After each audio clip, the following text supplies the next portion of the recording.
Next session nomenclature of Rajasthan का आज ये सेकंड एपिसोड अपने सामने है। लास्ट सेशन कल तक आप लोगों ने जो देख लिया था कि sir George Thomas was the first person who used term Rajputana for entire Rajasthan in 1800 AD and it was mentioned by Sir William Franklin in his fabulous book which was written in 1805 the military memoirs of Mr. George Thomas। और आप सब लोग ये जान चुके हैं sir George Thomas के बारे में। यदि मैं आपसे यहाँ पर कुछ कहना चाहूँ, पहले आप उसे देख लीजिएगा, क्योंकि अभी ये अपने आप में बड़ा महत्वपूर्ण हो जाता है। Clear? The sir George Thomas was an Ireland resident who first came to Shekhawati in Rajasthan in 1789 AD and died in Bikaner. Sir George Thomas Ireland का व्यक्ति था। पहली बार जब ये ब्रिटिश सेवा में भर्ती हुआ, अपॉइंटमेंट हुआ इसका, तो ये पहली बार 1789 में राजस्थान के भी शेखावाटी में आपका आना हुआ था और आपकी मृत्यु बीकानेर में हुई है। क्लियर है? तो अभी तक जो हमने देखा कि रामायण में मरुकांटर और चित्तौड़गढ़ जो इंस्क्रिप्शन था 532 एडी 532 ईस्वी का, उसमें राजस्थानीय टर्म का प्रयोग मिल रहा है। In Basantgarh inscription and you know the study of inscriptions of called epigraphy and the coins of study of coins is numismatics. Clear? ये चीजें अब आपको क्लियर हो जानी चाहिए। इन बसंतगढ़ इंस्क्रिप्शंस जो रेफर होता है वो 625 625 ईस्वी के लिए ये प्रयुक्त होता है। इसमें राजस्थान या द्वितीय टर्म का को यूज में लिया गया। Rajputana was firstly used by sir George Thomas और Gurjaratra in pre medieval era में काम राजस्थान के लिए काम में लिया गया according to RC Majumdar. And during Akbar's reign और जो पोस्ट मुगल जो किंग्स बादशाह आए हैं उनके टाइम पर इस पूरे प्रोविंस के लिए जिस टर्म को काम में लिया गया वो अजमेर सूबा था। क्लियर है? इन द ब्रिटिश पीरियड हमने अभी देख लिया कि राजपूताना जो टर्म था वो काम में लिया गया था सर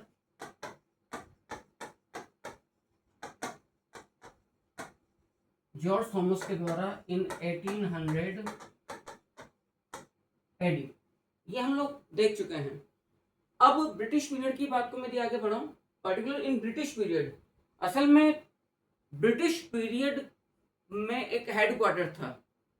ब्रिटिशर्स ने जब ट्रीटीज करी 1800 एडी में 1818 ईस्वी में, तो इन द मिडल ऑफ और सेंटर ऑफ राजस्थान जो स्टेट है उसके अंदर अजमेर मेरवाड़ा का जो एरिया था उसको इन लोगों ने चीफ कमिश्नरी स्टेट के रूप में काम में लिया।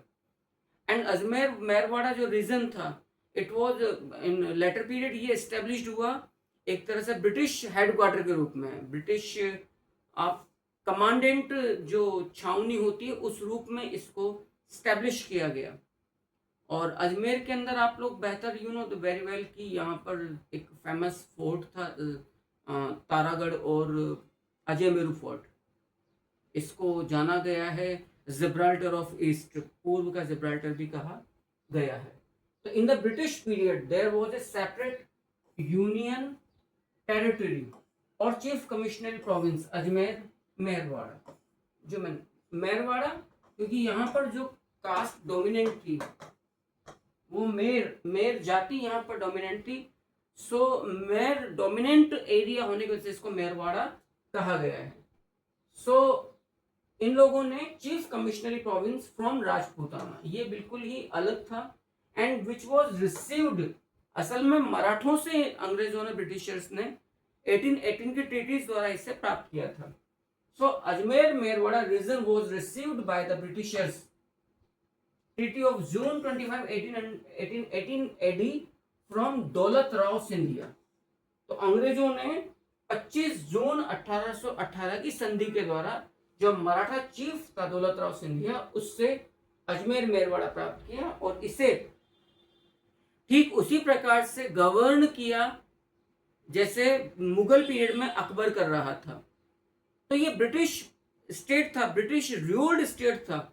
यहाँ पर किसी प्रकार की कोई राजपूताना स्टेट के रूल रेगुलेशंस यहाँ पे लागू नहीं होते थे।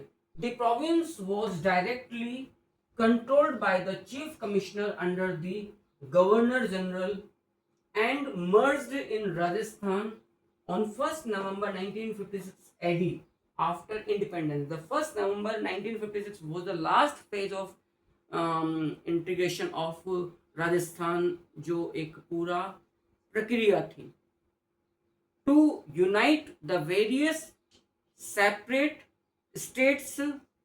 19 states and 3 ठिकानास were there during independence of India. Rajasthan की जब भारत की जब आज़ादी हुई थी उस टाइम पर राजस्थान के अंदर, जिसको हम आज का राजस्थान कहते हैं, उसमें सेपरेट ऑटोनोमस फ्री 19 अलग अलग रियासतें थी. उन सबको यूनाइट करके, इंटीग्रेट करके एक इंटीग्रेटेड जो प्रोविंस स्टेट सामने आया, विच इज मॉडर्न राजस्थान. तो बात क्या आ रही है कि 25 जून 1818 को जो अजमेर मेरवाड़ा वाला जो एरिया था, क्लियर, ये दौलत राव सिंधिया से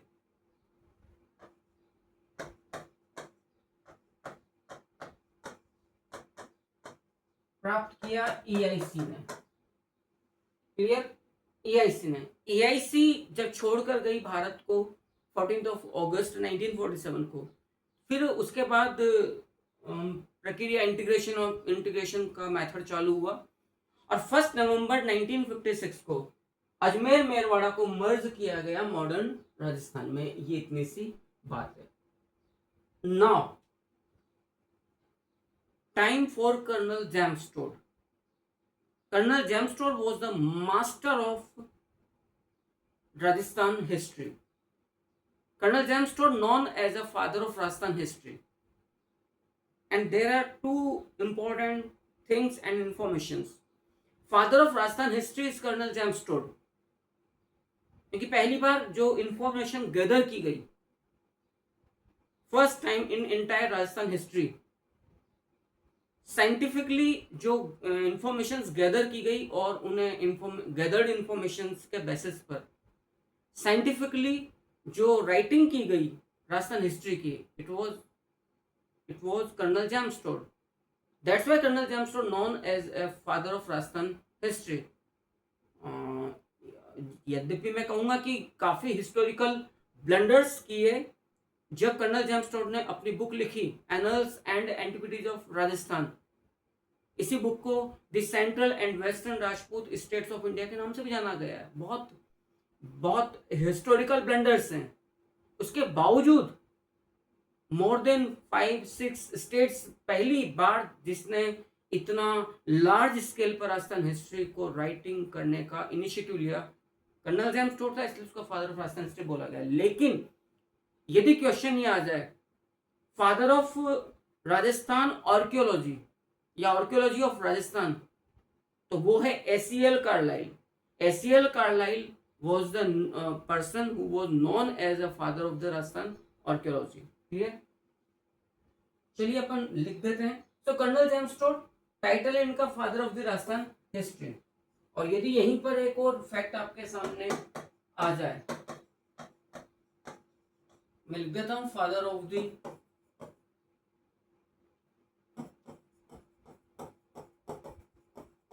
राजस्थान. अच्छा, आर्कियोलॉजी, ये कौन है याद रखना, ACL Carlisle.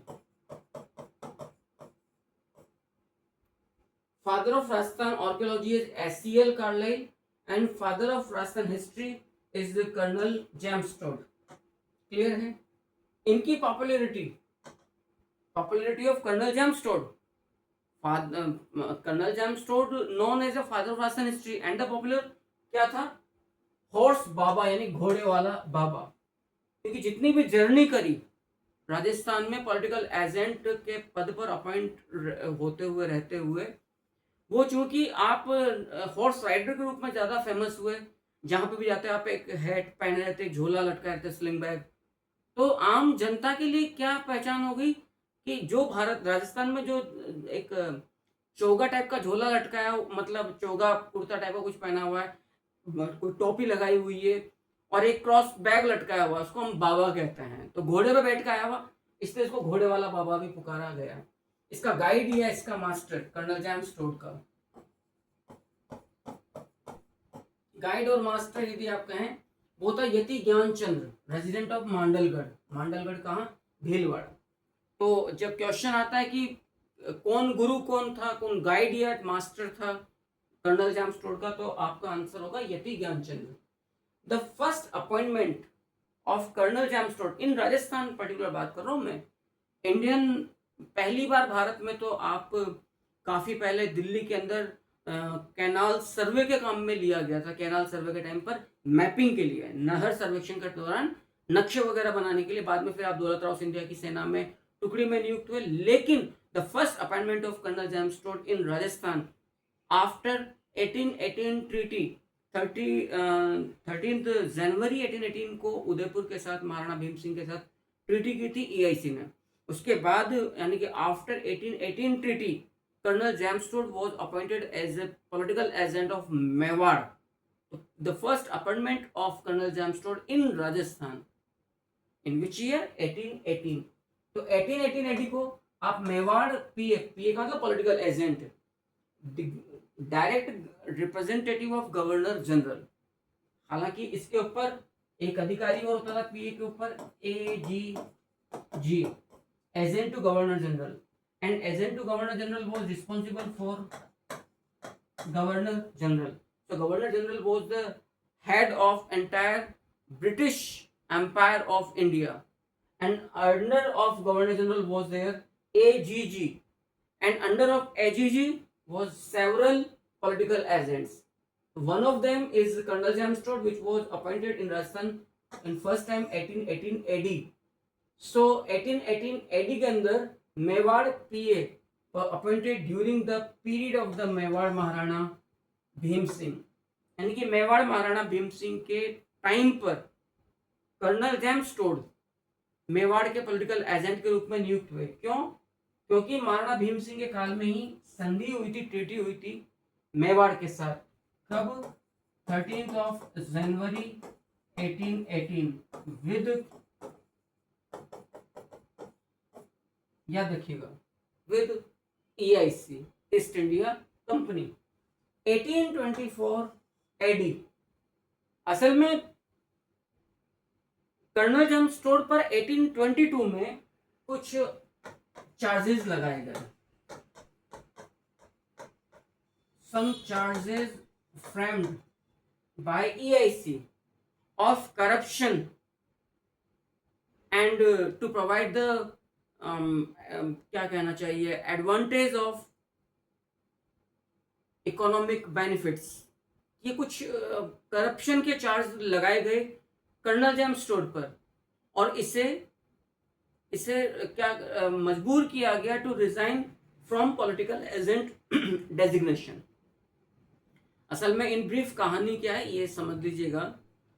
Colonel James Tod was appointed as a political agent of Mewar, but colonel James Tod का जो इंटरेस्ट था वो पॉलिटिकल और एडमिनिस्ट्रियल वर्क की तुलना में ज्यादा उसका क्या था, to know about the culture of Rajasthan, to know about the people of Rajasthan, to know about the art of life, जो राजस्थान की जीवन शैली थी उसके बारे में जानना। और आप इसीलिए घोड़े पर बैठ के एक स्थान से दूसरे स्थान भटकते रहे with his master Yati Gyanchandra, gathered information about the dynasties, about the normal life of Rajasthan people, और फिर आपने कलेक्शन किया इसका अपनी एक पुस्तक annals and antiquities of Rajasthan. So it was not about the duty of political duty of colonel James Tod, जो भी EIC के लिए के द्वारा नियुक्त किया गया था। तो ये डिसअपॉइंटमेंट था EIC के लिए, क्योंकि जब खबरें गई AGG के पास कि colonel James Tod was not working as a responsible representative of EIC in Mewar और राजस्थान, तो फिर उस पर करप्शन के चार्जेस फ्रेम किए गए, और करप्शन के चार्जेस के उस पर फिर इसे डिस्चार्ज किया गया 1822 में, 1822 में इसको पदवी मुक्त किया, और 1824 में फिर ये डिपार्ट होता है इंग्लैंड के लिए, यहाँ से निकलता है। 1826 में फिर ये व्यक्ति इंग्लैंड पहुंचता है। अच्छा, जब इसे रिजाइन करने के लिए मजबूर किया गया 1822 में, इसके साथ एक इसकी फैमिली फ्रेंड थी, Mrs William Hunter Blair. Mrs William Hunter Blair was the well known painter और स्केच आर्ट। तो फिर ये व्यक्ति जब बर्खास्त यहाँ से हटाया गया, फिर ये माउंट आबू गया, और उदयपुर से माउंट आबू, और माउंट आबू से फिर आप शेष जो आपकी जो जर्नी रही, उस पर आपने दूसरी बुक लिखी थी, ट्रेवल्स इन वेस्टर्न इंडिया। तो there are two books of colonel James Tod, one is annals and antiquities of Rajasthan and another one is travels to western India. Clear है? सो 1824 में departs from India for England, and being heavy in the middle of journey, Manmori inscription was thrown into the sea. अच्छा, 713 AD का एक inscription है, 713 ईस्वी का एक अभिलेख है, मानमोरी अभिलेख। मानमोरी अभिलेख was the stone record of Chittor area. 713 AD का चित्तौड़ कैसा था, कंटेम्प्रेरी सोसाइटी कैसी थी, रिलीजन कैसा था, लोगों की आम जिंदगी कैसी थी, इस पर मानमोरी इंस्क्रिप्शन था। मानमोरी इंस्क्रिप्शन को ये व्यक्ति अपने साथ लेकर गया, कर्नल जेम्स टोड, जब इसको 1824 में डिपार्ट किया गया टू इंग्लैंड। तो इंग्लैंड जाते वक्त तो पानी के जहाज से, शिप से ये व्यक्ति अपने साथ मानमोरी इंस्क्रिप्शन को लेके गया, लेकिन शायद बीच में डिजास्टर या स्टॉर्म का इसको सामना करना पड़ा, समुद्र में तूफान का। तो मानमोरी इंस्क्रिप्शन चूंकि स्टोन इंस्क्रिप्शन था, हैवियर था, तो इसको समुद्र में फेंकवा दिया था ताकि जान बचा सके अपनी उस समुद्र की तूफान से। लेकिन बिफोर, जब इसको फेंका गया समुद्र में मानमोरी इंस्क्रिप्शन को, उससे पहले ये इसको रिकॉर्ड कर चुका था, इसको ये डिक्टेट कर चुका था अपनी डायरी में, अपना इसका पूरा ये कॉपी कर चुका था, लिख चुका था, तो इसके बारे में जो भी इंफॉर्मेशन इंपॉर्टेंट इंफॉर्मेशन इसको जानकारी थी, इसने प्राप्त करी मानमोरी अभिलेख से। तो क्वेश्चन यहाँ से बनता है कि वो कौन सा इंस्क्रिप्शन था, इंपॉर्टेंट इंस्क्रिप्शन था, जो जिसे कर्नल जेम्स टोड अपने साथ इंग्लैंड लेके जा रहा था। It was Manmori inscription which was thrown in to the sea by colonel James Tod due to heaviness, उसकी भारीपन के कारण। 1826 में कर्नल जेम्स टोड इंग्लैंड पहुंचा और अपनी बचपन की दोस्त जूलिया के साथ आपने वहां जाकर शादी करी। क्लियर? सबसे पहले यही काम किया, अपनी गर्लफ्रेंड के साथ शादी करी, और फिर आपने राइटिंग का कार्य आरंभ किया। राइटिंग मतलब आपने बुक लिखी, दो बुक्स आपके द्वारा लिखी गई हैं। तो जो बुक्स कर्नल जेम्स टोड के द्वारा लिखी गई है, इनमें पहली जो बुक है कर्नल जेम्स टोड के द्वारा, ये there are 2 volumes, volume first and volume second. The volume first published in 1829 and volume second published in 1832. Clear? यहाँ तक बात समझ में आ चुकी है। Annals and antiquities of Rajasthan का जो दूसरा नाम है इस पुस्तक का, वो है the central and western Rajput states in India. Both books are similar, सिर्फ दूसरा नाम है, written by colonel James Tod in 2 volume. The first volume published in 1829 and another volume was published in 1832 by colonel James Tod in England. इसने ये writing का कार्य कब किया? जब 1826 में आप इंग्लैंड पहुंच गए। ठीक, तो annuls and antiquities of Rajasthan का दूसरा नाम आपको क्या मिलता है? The central and western Rajput states in India. Concise या ब्रीफ रूप में इसको एनल्स के नाम से भी जाना जाता है, और ये 2 सेक्शंस या 2 इसके वॉल्यूम्स है। Volume first in 1829 and volume second was published in 1832। अब यदि ये क्वेश्चन आ जाए कि the first section was translated, इसका हिंदी अनुवाद किसने किया, ये इंपॉर्टेंट है। मुझे रत्ती भर फर्क नहीं पड़ता किस गाइड में किस टीचर ने क्या कहा, nobody can claim to me, जो मैं इंफॉर्मेशन यहाँ पर दे रहा हूँ। अब इस तरह कॉन्फिडेंस के साथ कोई व्यक्ति क्या बात कर सकता है। The first section, you know, the first section was published in 1829 of Annals or the Central and Western Rajput States in India. The first volume was Hindi translated by Pandit Baldev Prasad Mishra. Clear? The first volume, which was published in 1829, Annals, was translated in Hindi by Pandit Baldev Prasad Mishra. And another, the second volume of Annals, which was published in 1832 AD, was translated in Hindi by Pandit Jwala Prasad Mishra and Munshi Devi Prasad Mishra. Clear है? What does mean? The first volume first, इसका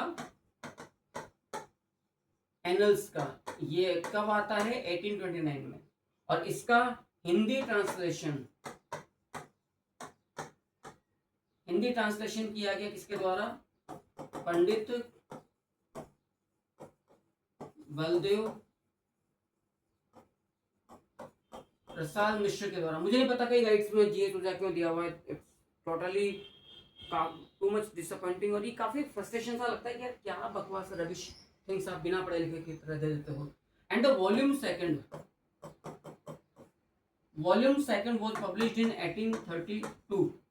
It was translated in Hindi by Pandit Jwala Prasad Mishra.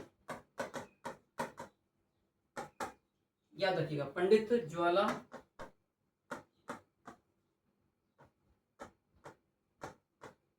Prasad Mishra and Munshi Devi Prasad मिश्र।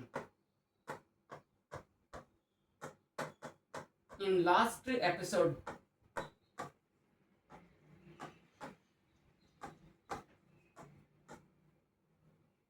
हम मुंशी देवी प्रसाद के बारे में पढ़ चुके हैं।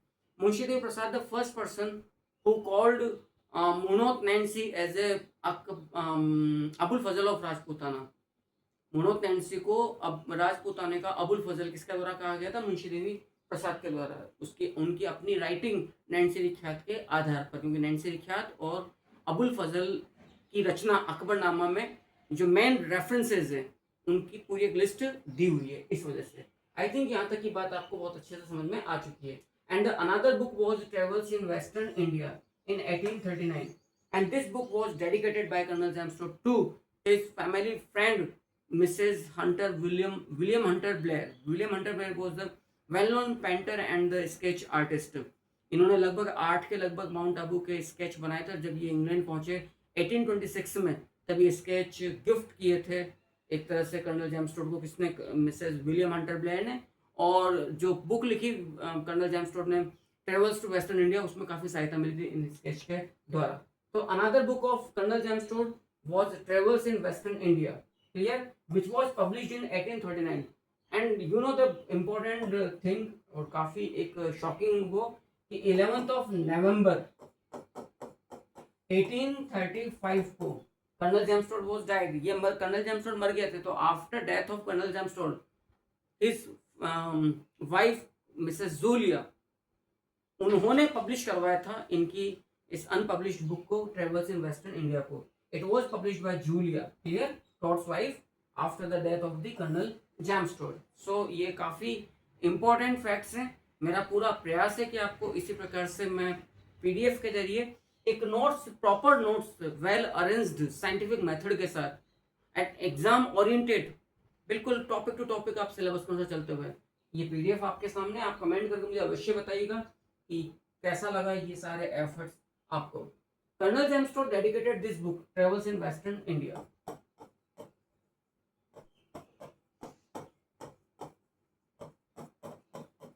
Travels in Western India to his friend, his friend Mrs. Colonel William Hunter Blair। 1835 में England में आपकी डेथ होती है। इंग्लैंड के भी किस शहर में? इंग्लिस्टन was the native place of colonel James Tod, वहीं पर इनका जन्म हुआ था। कर्नल जेम्स टोड ने अकबर को, the winner of the Rajasthan बाग, क्योंकि आप लोग जानते हैं कि जो मुगल बादशाह अकबर पहला मुगल बादशाह था, इसने पूरे राजपूताना को, लगभग मेवाड़ और सिस्टर स्टेट्स को छोड़ दें, मेवाड़ और सिस्टर स्टेट्स को दिया छोड़ दें, तो पूरा राजपूताना अकबर की अधीनता में आ गया था। इसीलिए कर्नल जेम्स टोड ने अपनी पुस्तक एनल्स में मुगल बादशाह अकबर को विनर ऑफ राजस्थान बाग, यानी कि राजस्थान बाग का विजेता भी इसको पुकारा है। Initially colonel James Tod was the first person अब वैसे तो हम लोग पढ़ चुके हैं कि 1800 एडी में सर जॉर्ज थॉमस ने इस राजस्थान को एक विशिष्ट नाम से पुकारा था, जो था Rajputana. Clear? After sir George Thomas there are two terms which was used by Colonel James Todd for Rajasthan, Rajwada and Rajasthan, before he called Rajasthan. Clear? Rajwada and Rajasthan. Rajwada and Rajasthan was two different terms which was used for Rajasthan by Colonel James Todd. किस basis पे? जो राजस्थान के विभिन्न ख्यातें और बहियां हैं, आप लोग जानते हो वणिक वर्ग अपने यहाँ पर जो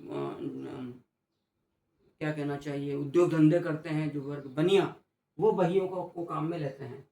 सो traditional merchants and traders, accounts जो होते हैं, अकाउंट रिकॉर्ड्स जो होते हैं, वो असल में बही कहलाते हैं। ठीक है।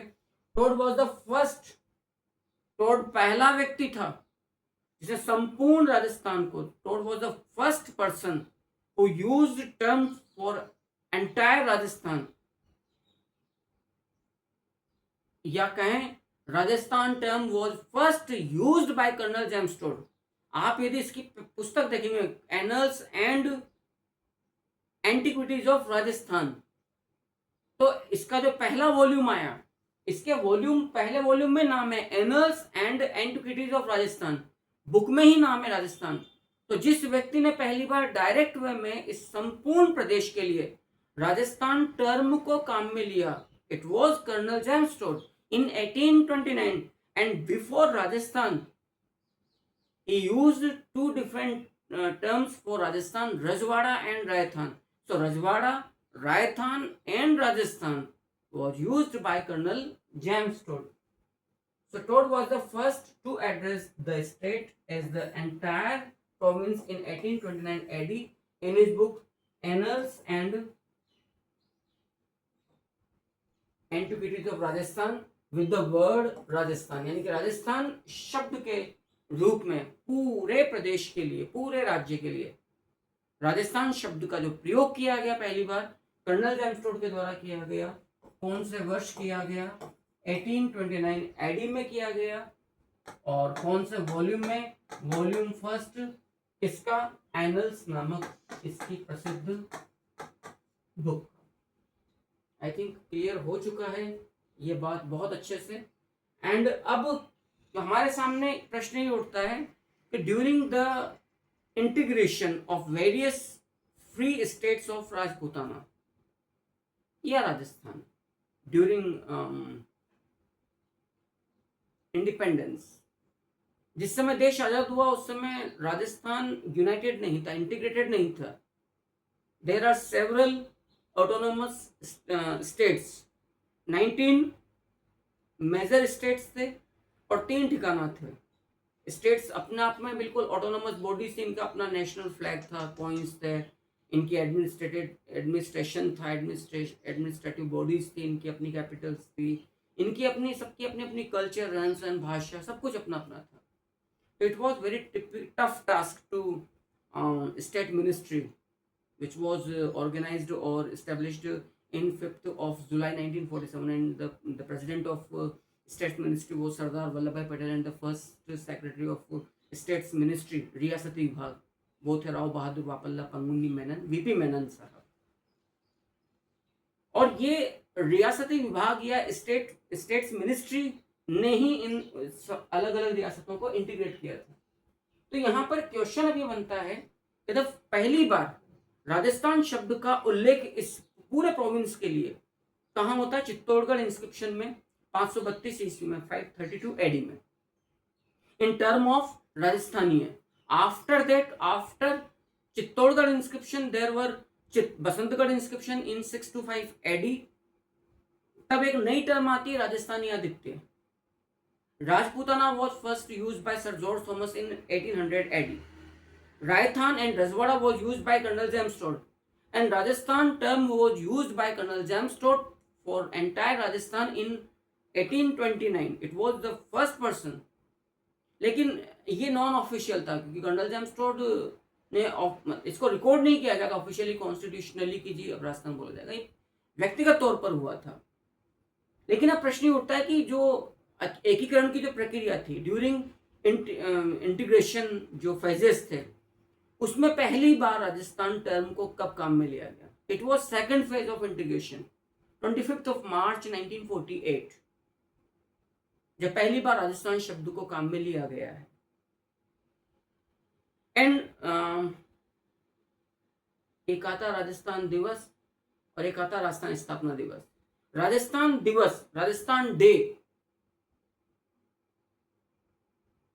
ये पहली बार आता है 30 मार्च 1949, 30 मार्च 1949 को, फोर्थ फेज में।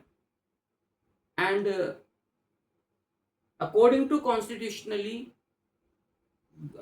सरकार के द्वारा कानूनी तौर पर पहली बार राजस्थान शब्द को जो काम में लिया गया, according to government of India.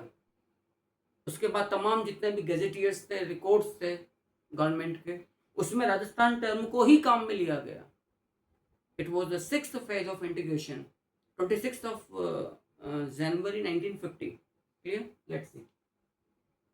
Use of the word Rajasthan in the process of integration. The first phase of integration was the second phase. On 25th of March 1948, the word Rajasthan was used in the second phase of integration for the first time. The first time Rajasthan term was used in the process of integration in second phase, 25th of March 1948. 30th March 1949 को, it was the fourth phase, जब एक day मनाया गया यहाँ पर, Rajasthan day और राजस्थान दिवस। This date of construction of greater Rajasthan union, greater Rajasthan संघ, ग्रेटर राजस्थान यूनियन, ये कब, इसका इनॉग्रेशन कब हुआ? 30 मार्च 1949 को। और इसी दिन राजस्थान डे या राजस्थान दिवस भी मनाया गया है। 26 जनवरी 1950, याद रखिएगा, 26 जनवरी 1950, it was the sixth phase of integration, process of integration. 26 जनवरी 1950 को पहली बार कानूनी तौर पर, कॉन्स्टिट्यूशनली, पूरे प्रदेश के लिए राजस्थान शब्द का भारत सरकार ने प्रयोग किया था। तो 26 जनवरी 1950, यानी कि for the first time the name Rajasthan was constitutionally used for the entire state in the sixth phase of integration in the Union of Rajasthan by the government of India. The first time in process of integration, the term Rajasthan was used in second phase, 25th of March 1948. Rajasthan दिवस ये मनाया गया on fourth phase of process of integration, 30th March 1949. Clear है? और according to या constitutionally Rajasthan बोला गया कानूनी तौर पर बाय इंडियन गवर्नमेंट पूरे राजस्थान को 26 जनवरी 1950। And the last phase of integration of Rajasthan, first of November 1956, seventh phase, यहां पर आयोजन हुआ राजस्थान स्थापना दिवस, Rajasthan foundation day, on which date? 1 November 1956। ये काफ़ी इंफॉर्मेटिव इंट्रोडक्शन वाला चैप्टर था। मैंने प्रयास किया जितना अच्छे से आप लोगों को हो सके समझाने का। आप मुझे बताइएगा जरूर। सेकंड जो चैप्टर होगा वो आप लोगों के लिए मैं दूंगा। सोर्सेज नहीं है, प्री हिस्ट्री ऑफ राजस्थान, ये पहली यूनिट दे रखी है आपकी। लेकिन मुझे ज़रूरी महसूस हुआ कि before pre history of Rajasthan को पढ़ाने से पहले मुझे ये इंट्रोडक्शन आपको देना चाहिए। अब कुछ ट्रेडिशनली ज्योग्राफिकली कुछ टर्म्स को काम में लिया गया है राजस्थान के वेरियस रीजन्स के लिए, उसे एक बार आप लोग देख लीजिए। ब्रह्मवर्ता जो कल्चरल नेम था, ये श्रीगंगानगर, हनुमानगढ़ और बीकानेर के लिए किया गया। यानी कि आप कह सकते हैं नॉर्थ राजस्थान। ब्रह्मवर्ता जहां पर कभी याद रखिएगा योधय जनपद था, योधय जनपद के का जो एरिया वो यही एरिया था जहां पर इसको ब्रह्मवर्त भी कहा गया। जांगल देश, जांगल देश जांगल देश बेसिकली काम में लिया गया है बीकानेर के लिए। क्लियर? महाभारत के अंदर जांगल देश शब्द को काम में आता है और ऋग्वेद में ब्रह्मवर्त को, जो नॉर्थ राजस्थान है, यानी कि bank of river, sacred river of Saraswati, Brahmavarta, निश्चित तौर पर यहीं से सरस्वती नदी निकला करती थी और यहीं पर ऋग्वेद की महत्वपूर्ण ऋचाओं का कलेक्शन, संकलन हुआ है। इतना इंपॉर्टेंट एरिया है। तो जो लोग आज जब भी इस क्लास को देखें श्रीगंगानगर के या हनुमानगढ़ के, बीकानेर के, आप आइडिया लगा सकते हैं कि आपका जो डायरेक्ट रिलेशन है, कनेक्शन है, वो ऋग्वेदिक आर्य पीरियड से मिलता है। जांगल देश Mahabharat. अइछत्रपुर refers to Nagaur, and Aichatrapur was the first capital of Sambar's Chauhan dynasty. Clear है? During the Gupta period, Aichatrapur was apparently the capital of Jangal, for while later the area formed part of the territories held by the Chauhans of Shakambari. Clear? तो ये शाकंबरी के चौहानों की या चौहानों की आरंभिक राजधानी भी रही है। एक और अनंत गोचर और अनंता, असल में ये सीकर के लिए काम में हुआ है। कुछ हिस्सा इसका झुंझुनू, चूरू और नागौर, बेसिकली शेखावाटी। तो ये भी अनंत गोचर या अनंता, ये भी चाहमान जो ब्रांच थी, कहाँ? सीकर में। चामान, च से चाप, ह से हरी, म से मान, न से नय। चौहान जो है वो इसका बिगड़ा हुआ नाम है। Chahaman is original name. So when the Chauhans of Shakambhari, जो मॉडर्न सांबर है, began to expand their political dominance, this area as well the adjoining tracts, including the rest of Jangal, became part of the land that gradually came to be known as the Sapad Laksh. Sapad Laksh, Sapad is क्या कहते हैं हिंदी में? सवा। लक्ष्य माने लाख, यानी कि जहां पर 1.25 लाख 1.5 लाख विलेजेस थे, गांव थे। दैट्स व्हाई वो कहलाया सपाद लक्ष्य। क्लियर है? तो सपाद लक्ष्य जो है वो अनंत गोचर वाला एरिया भी है चौहानों का। क्लियर? एक है मेदपाट। मेदपाट ही आगे जाकर कहला रहा है असल में मेवाड़। क्लियर? यहाँ पर चित्तौड़गढ़ वाला जो मूल एरिया है वो है। तो मेदपाट रेफर्स टू मेवाड़, चित्तौड़गढ़, उदयपुर का जो आसपास का बेल्ट है। तो ये जो मेदपाट है, ये यहाँ पर एक वॉरियर कम्युनिटी थी, मेदाज, मेद से मेदपाट बना है। तो literally signifies land of the Medas. Clear? Medapata आगे जाकर फिर रेफर हुआ मेवाड़ के लिए। इसी प्रकार से एक और टर्म हमें देखने को मिलता है प्रागवाट। प्रागवाट भी मेवाड़ के कुछ हिस्से के लिए जाना गया है। स्पेशली आप कह सकते हैं दी कर्नबेल इंस्क्रिप्शन ऑफ जयसिम्हा कलचूरी। अच्छा चलो, गुजरात के उसके लिए है ये। नेक्स्ट आइए, प्रागवाट भी मेवाड़ के लिए, मतलब मेवाड़ का कुछ हिस्सा प्रागवाट के रूप में जाना गया है और बेसिकली जो मेजर पोर्शन था मेवाड़ का वो मेदपाट के रूप में जाना गया है। वागड़ और बागड़, डूंगरपुर, बांसवाड़ा, प्रतापगढ़, देवलिया, ये सिस्टर एरिया था किसका? सिसोदिया डायनेस्टी का, मेवाड़ का, टुवर्ड्स टू गुजरात। तो ये जाना गया है वागड़ और बागड़। ठीक है सर? नेक्स्ट दशारो, ये जगर और रागा हिल्स के लिए काम में आया है। Kanthal, bank of Mahi river in Pratapgarh, Devalia, ये प्रदेश उसके लिए जाना गया है। 56, the land line between Pratapgarh, Devalia and Banswara, Pratapgarh और बांसवाड़ा के बीच का जो पठारी एरिया है वो 56 के नाम से जाना गया है।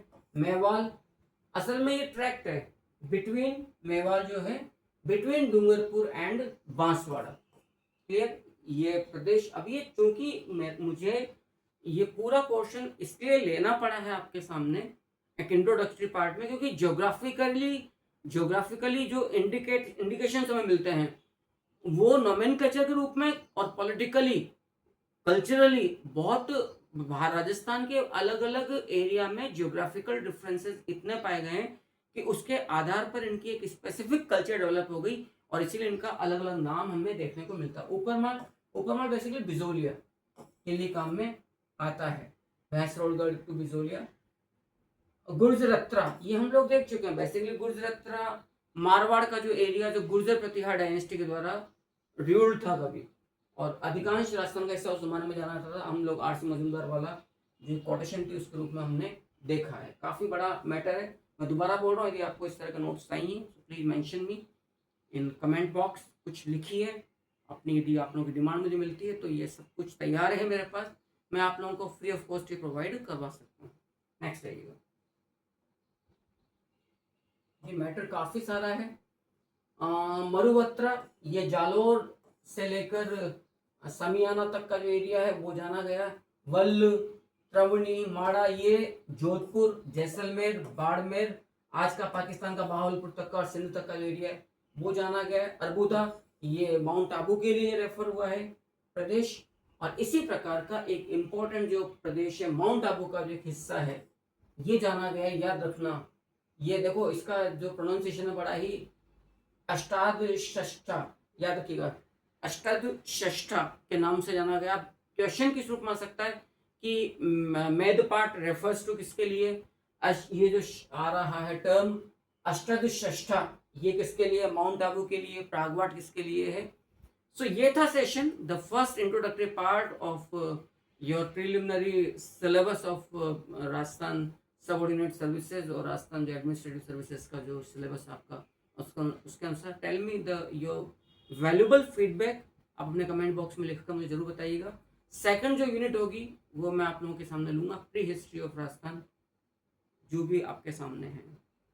तो वेट फॉर नेक्स्ट सेशन। तब तक के लिए इस उम्मीद से मैं आप लोगों से परमिशन लेता हूँ कि जब भी आप इस सेशन को पढ़ोगे, इस एपिसोड को सुनोगे, देखोगे, नोट्स को पेन डाउन करोगे और जो भी आपके मन में पहली बात आती है, निगेटिव पॉजिटिव जो कुछ भी आती है, प्लीज मेंशन देयर। तब तक के लिए